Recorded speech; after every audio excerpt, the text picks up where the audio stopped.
एक देश एक चुनाव प्रस्ताव को केंद्रीय कैबिनेट की मंजूरी मिल गई है। इस बिल को मौजूदा शीतकालीन सत्र के दौरान ही संसद में पेश किया जा सकता है। इस बिल को लेकर सभी राजनीतिक दलों के सुझाव लिए जाएंगे। बाद में इसे संसद में पास करवाया जाएगा।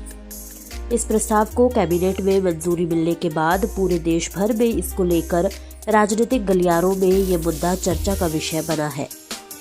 मंत्री राजेश धर्माणी ने कहा कि इस विषय पर मंथन की आवश्यकता है और इसके जहां फायदे हैं वहीं नुकसान भी है। वहीं उन्होंने भाजपा के बयानों पर भी पलटवार किया। वन नेशन वन इलेक्शन जो है वो कहने को सुनने को बड़ा अच्छा लगता है। वैसे हर कोई भी फैसला होता है उसमें कुछ प्रॉस कॉन्स होते हैं, कुछ अच्छाइयाँ भी होती हैं, कुछ कमियाँ भी होती हैं।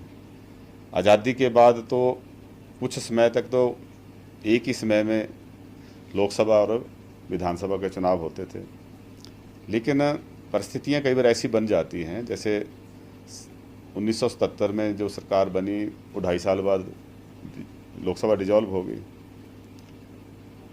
1990-79 में जब चुनाव हुए वो भी 2.5 साल में जो है वो लोकसभा डिजॉल्व हो गई।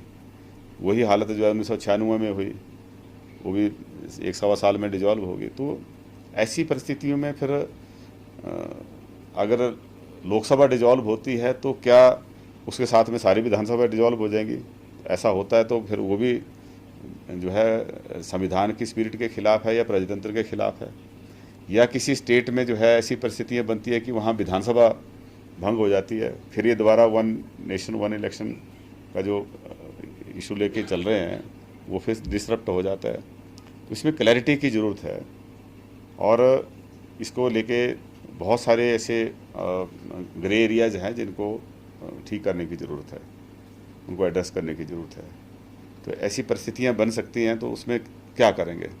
बाकी दूसरा एक पॉइंट है कि प्रजातंत्र में अगर लोगों की सुनवाई सिर्फ 5 साल में एक बार होनी है तब तो वन नेशन वन इलेक्शन बहुत अच्छा है कि एक बार चुनाव करा लो और 5 साल बाद फिर लोगों की पूछ करो। हालांकि उसमें गवर्नेंस थोड़ी इम्प्रूव होगी, क्योंकि कई बार जो है वो बहुत सारे ऐसे फैसले लेने होते हैं जो नहीं ले पाते हैं, क्योंकि इलेक्शन को ध्यान में रखते हुए कहीं ना कहीं इलेक्शन चला रहता है। तो उस हिसाब से ठीक भी है, लेकिन दूसरा उसका पहलू ये भी है कि आम आदमी की सुनवाई फिर कम होगी।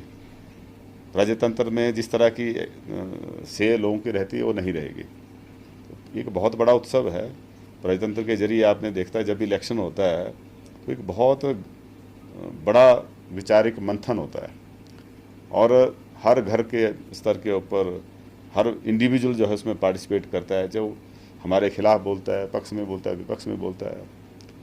यहाँ तक कि अगर किसी अधिकारी कर्मचारी ने अगर किसी का काम नहीं किया, उसने रिश्वत खाई, उसका खामियाजा भी चुने हुए अधिकारियों को, चुने हुए नेताओं को भुगतना पड़ता है। लेकिन उस बहाने जो है जो सोसाइटी के बीच में अनरेस्ट होता है, जो एक पेंट अप इमोशन जो हैं वो रिलीज हो जाती हैं और वो मतलब फिर एक जिसको मैं कहूँगा कि उपद्रव की तरफ जाने की नहीं फिर सोचते। लेकिन अगर आप पेंट अप इमोशन बढ़ती जाएंगी तो ऐसा भी हो सकता है कि किसी टाइम फिर क्रांति वाली बात आ जाए।